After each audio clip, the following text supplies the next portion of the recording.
રાજ્યમાં આગામી દિવસોમાં મેઘરાજાની ધમાકેદાર બેટિંગ, હવામાન નિષ્ણાંત જયપ્રકાશ માઢકની મોટી આગાહી. અમરેલીના જાણીતા હવામાન નિષ્ણાંત જયપ્રકાશ માઢકે ગુજરાતમાં ચોમાસાને લઈને મોટી આગાહી વ્યક્ત કરી છે. તેમની ગણતરી મુજબ ઓગસ્ટના અંતથી રાજ્યમાં વરસાદનું જોર નોંધપાત્ર રીતે વધશે અને મેઘરાજાની ધમાકેદાર બેટિંગ જોવા મળશે. આ ચોમાસાની સક્રિયતા ઓગસ્ટના અંતિમ દિવસોથી શરૂ થઈને સપ્ટેમ્બરના પ્રથમ અઠવાડિયા સુધી સતત જળવાઈ રહેશે, જેમાં રાજ્યના વિવિધ વિસ્તારોમાં ભારેથી અતિભારે વરસાદ પડી શકે છે.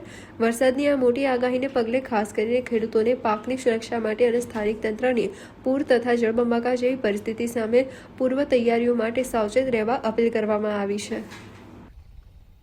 ઇન્ડિયન ઓશન ડાયપોલની પોઝિટિવિટી વધવાને લીધે ઓગસ્ટના અંતિમ સપ્તાહમાં અને તે પછી સપ્ટેમ્બરમાં પણ બંગાળની ખાડીમાં બેક ટુ બેક એક પછી એક સાયક્લોનિક સર્ક્યુલેશન્સ બનતા જોવા મળશે, જે લો પ્રેશર અને ડિપ્રેશનમાં પણ ફેરવાતા જોવા મળશે. એમાંનું એક સાયક્લોનિક સર્ક્યુલેશન છે બંગાળની ખાડીમાં તારીખ 20-21 ઓગસ્ટે બનશે, જે પાકિસ્તાનના સિંધ પર બનેલા એક સાયક્લોનિક સર્ક્યુલેશન સાથે લિંક થઈને એક ટ્રફ લાઇન બનશે. આ સાયક્લોનિક સર્ક્યુલેશન વધુ મજબૂત થઈને ડિપ્રેશનમાં ફેરવાશે અને આ ડિપ્રેશનની મજબૂતાઈ કે ભારને કારણે મોન્સૂન ટ્રફ લાઇન તારીખ 25 ઓગસ્ટથી જ ગુજરાત તરફ ઝૂકવા માંડશે અને તારીખ 28 ઓગસ્ટ સુધી નીચે તરફ એટલે કે ગુજરાત તરફ સતત ગતિ કરશે.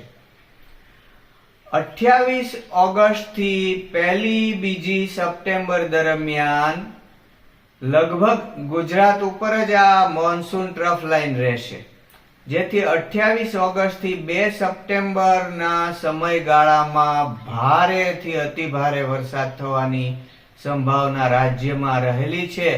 વળી 4 સપ્ટેમ્બરે જન્માષ્ટમીના દિવસે રાત્રે રોહિણી નક્ષત્ર હોવાને કારણે આગળ ઉપર વરસાદ થવાની સંભાવના રહેલી છે. તે જોતા 7, 8, 9 સપ્ટેમ્બર દરમિયાન જળ રાશિ કર્કમાં ચંદ્રગુરુ સાથે રહેવાથી પણ 4 સપ્ટેમ્બર બાદ અને 7, 8, 9 સપ્ટેમ્બરમાં પણ દેશ તથા રાજ્યમાં ખૂબ સારો વરસાદ થવાની શક્યતા રહેલી છે. આમ ઓગસ્ટના છેલ્લા 5 દિવસોમાં અને સપ્ટેમ્બરના પહેલા સપ્તાહમાં કે 9 સપ્ટેમ્બર સુધીમાં દેશમાં અને રાજ્યમાં સારો વરસાદ થવાની સંભાવના રહેલી છે. આ નવો રાઉન્ડ આ સમયગાળામાં આવી શકે છે.